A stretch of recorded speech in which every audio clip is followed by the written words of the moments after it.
मांडू विधानसभा के जिंदा दिल साथियों,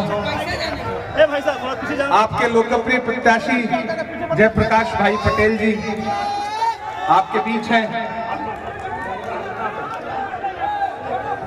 पहली बार आपके दयारे मोहब्बत में हाजिर हुआ हूं और वो भी इलेक्शन टाइम पे आया। हमारे मंच पर बैठे हुए कांग्रेस पार्टी के जो तमाम पदाधिकारी हैं, मुझे चूंकि बहुत जल्दी जाना है, 20 मिनट बाद हेलीकॉप्टर को उड़ना उसकी मजबूरी है, क्योंकि प्रधानमंत्री जी आए हुए हैं और जब वो आते हैं तो फिर वो चाहते हैं कि किसी और का ना तो हेलीकॉप्टर उड़े ना किसी का लैंड करे, तो वो सारे रूट बंद हो जाते हैं। तो हमारी मजबूरी ये है कि हमें जल्दी जाना पड़ेगा। लेकिन आप यहाँ बड़ी तादाद में पिछले कई घंटे से मौजूद हैं, मैं आपकी मौजूदगी को सलाम करता हूँ। मांडू वालों, ये चुनाव बहुत महत्वपूर्ण चुनाव है। आने वाली 20 तारीख को आपको अपने घरों से बाहर निकलना है और न सिर्फ मांडू के भविष्य का फैसला करना है, बल्कि झारखंड के भविष्य का भी फैसला करना है। जयप्रकाश जी को आप जानते हैं, बिल्कुल पहले गलत जगह थे, अब सही जगह आ गए। जब इनको ये एहसास हुआ कि इस देश में लड़ाई नफरत और मोहब्बत के बीच में है और मोहब्बत की अगुवाई इस देश में कोई कर रहा है तो उसका नाम राहुल गांधी है, तो जयप्रकाश पटेल जी ने, जय भाई ने ये फैसला किया कि वो आपके साथ खड़े होंगे। और मांडू वालों, झारखंड वालों, दो बहुत महत्वपूर्ण बातें आपसे कहनी है। इसी थके हुए दस्ते तलब से मांगते हैं, जो मांगते नहीं रब से वो सबसे मांगते हैं। वो भीख मांगता है हाकिमों के लहजे में, हम अपने बच्चों का हक भी अदब से मांगते हैं। ये चुनाव दो विचारधाराओं के बीच का चुनाव है। एक तरफ वो लोग खड़े हैं जो दिल्ली में बैठ करके ये सोचते हैं कि झारखंड को दिल्ली के रिमोट कंट्रोल से चलाया जाएगा। एक तरफ वो लोग खड़े हैं जो ये सोचते हैं कि आपके बीच में आएंगे, हिंदू मुसलमान नफरत की बात करेंगे और आप जो सदियों से एकजुट होकर के एक गांव में, एक इलाके में, एक चाय की दुकान पे बैठ के चाय पीते रहे हैं, उनके बीच में नफरत के बीज बो देंगे। और एक तरफ हम लोग खड़े हैं जो ये कह रहे हैं कि ये लड़ाई मोहब्बत की लड़ाई है, इस लड़ाई में हमारा साथ दीजिए। एक तरफ भाजपा के नारे क्या है, कटोगे बटोगे मंगलसूत्र छीन लेंगे, भैंस खोल ले जाएंगे, उल्टा लटका देंगे, ढहा देंगे। और एक तरफ हम क्या कह रहे हैं, आइए नफरत के बाजार में मोहब्बत की दुकान खोलते हैं। उनके नारे सुनिए और हमारे नारे सुनिए।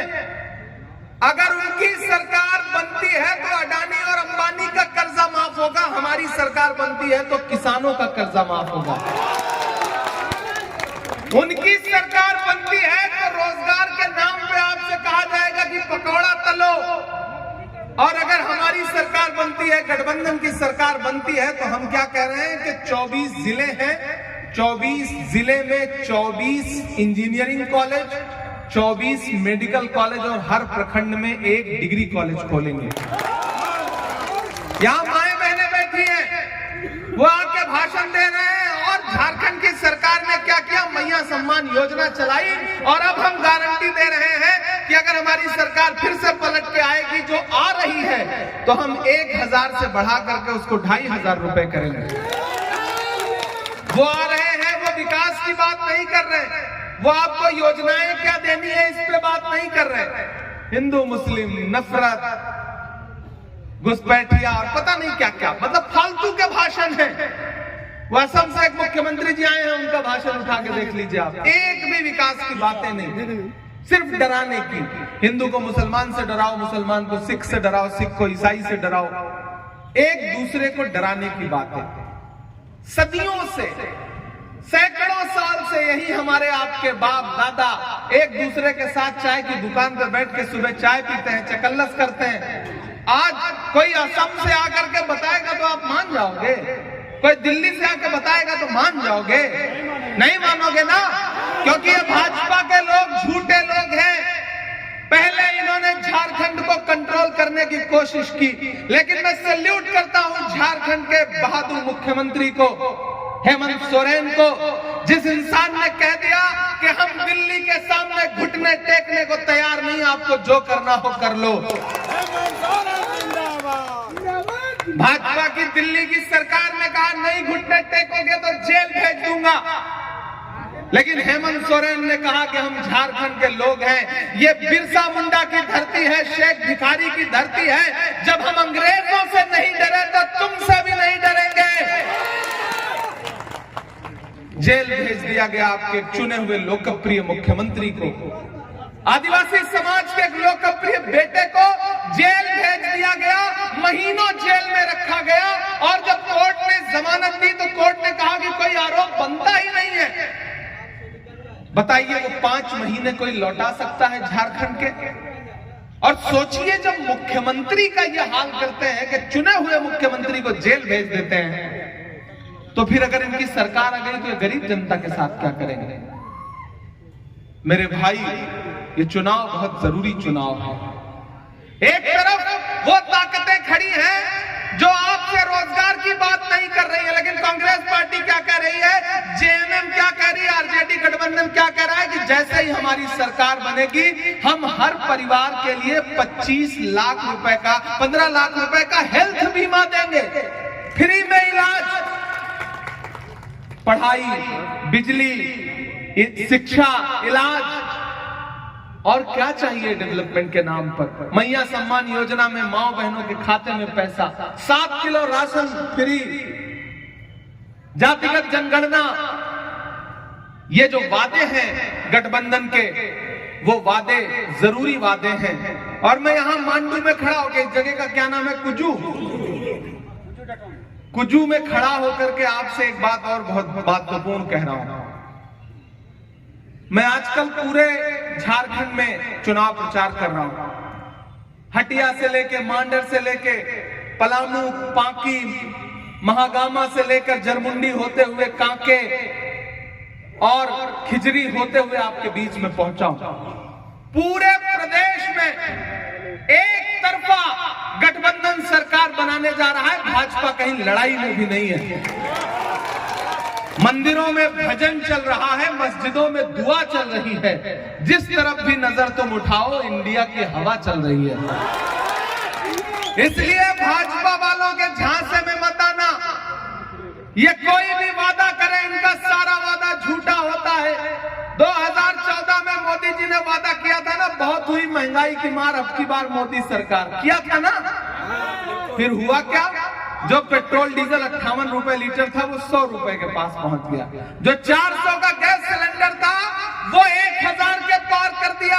अब फिर से गठबंधन कह रहा है कि जैसे ही हमारी सरकार बनेगी नरेंद्र मोदी भले ही 1000 रुपए का गैस सिलेंडर बेचे, लेकिन झारखंड के लोगों को गठबंधन की सरकार 450 रुपए का गैस सिलेंडर देगी। इनके झूठे वादों के चक्कर में मत आना भाजपाइयों के। ये वो भाजपा के लोग हैं कि इनकी सरकारें फिल्में टैक्स फ्री करती हैं, लेकिन कफन पर टैक्स लेती हैं, कफन पे जीएसटी लगाती हैं। पढ़ी लिखी बात कर रहा हूं, देश की पार्लियामेंट में रहता हूं। देश की पार्लियामेंट में खड़े होकर के जब मैंने भाजपा वालों से कहा कि आपकी सरकारें वो सरकारें हैं जो फिल्में तो टैक्स फ्री करती हैं लेकिन कफन पर जीएसटी लगाती हैं, तो भाजपा के एक भी नेता से जवाब देते नहीं बना। इसलिए इनके झांसे में मत आना, ये इनके सारे नारे झूठे हैं। ये आएंगे आपसे कहेंगे कि बटोगे तो कटोगे, तो आप कहना कि जुड़ेंगे तो आगे बढ़ेंगे, तो पढ़ेंगे तो झारखंड को आगे लेकर के जाएंगे। इनके किसी झांसे में मत आना, क्योंकि बिरसा मुंडा की धरती ने फिर से ये ललकारा है, गठबंधन ही जीतेगा, हेमंत सोरेन दोबारा है, कोई ताकत रोक नहीं सकती। पूरी भाजपा उतर गई है। आज प्रधानमंत्री जी है, गृह मंत्री जी डेरा डाले हुए हैं, असम के मुख्यमंत्री, उत्तर प्रदेश के मुख्यमंत्री, पता नहीं कितने मुख्यमंत्री, कितने हेलीकॉप्टर उड़ रहे हैं, लेकिन ये झारखंड ने साहब ये उड़ती चिड़िया के पर पहचानता है, इसको डराया नहीं जा सकता। यहाँ के लोग भोले भाले हैं, सीधे हैं। एक वक्त दो निवाला कम खाते हैं लेकिन किसी की गुलामी स्वीकार नहीं करते हैं। मैं इसलिए झारखंड के लोगों को सर माथे पे बिठाता हूं कि झारखंड वालों, जयप्रकाश भाई का चुनाव निशान क्या है? हाथ का पंजा, हाथ का पंजा, और इधर तीर कमान। तो हाथ के पंजे से तीर कमान खींचो और तीर कहां जाके लगेगा? किसके कलेजे में? समझ ही रहे हो। और फिर उसी पंजे से माचिस जला के लालटेन जला दो, रोशनी फैल जाएगी, उजाला फैलेगा। ये अंधेरा मिटाना है नफरत का। और फिर और कोई बड़ी बात करे तो हंसिया तो है ही। इसलिए मैं आप सबसे अपील करता हूं मेरे भाई कि भाजपा वालों के तो किसी झांसे में आइए ही मत। वो एक दिन पार्लियामेंट में खड़े होकर के प्रधानमंत्री जी भाषण दे रहे थे, हम लोग इस तरफ बैठे थे, बोले बताओ कांग्रेस वालों 70 साल में क्या बनाया। मैं इधर से खड़ा हो गया, मैंने सोचा बताऊं, तब तक हमारे राष्ट्रीय अध्यक्ष खड़गे जी ने कहा इमरान मत बताओ, जो बताओगे ये उसको भी बेच देंगे, इनका काम सिर्फ बेचने का है, इनको मत बताओ। मैं चुप हो गया, मैंने कहा बात सही कह रहे हैं हमारे अध्यक्ष जी। इन्होंने 2014 में नारा क्या लगाया था कि भाइयों बहनों, देश के खजाने की चाबी मुझे सौंप दो, मैं देश नहीं लूटने दूंगा, चौकीदारी करूंगा। अब मैं उस चौकीदार से पार्लियामेंट में खड़ा होकर इन दिनों पूछता हूं कि कहां सोया है चौकीदार। मुझे लगना चाहिए मैं कुजू में खड़ा हूं। कहां सोया है चौकीदार, कहां सोया है चौकीदार। विजय के नीचे से हो गया फरार, कहां सोया है चौकीदार, कहां सोया है चौकीदार। के चाय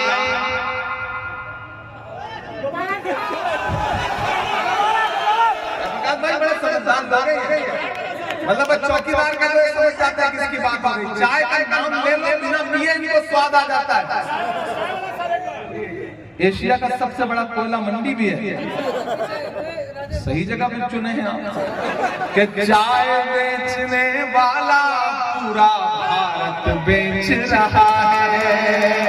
बेच रहा है कि नहीं बेच रहा है? बेच रहा है कि नहीं बेच रहा है?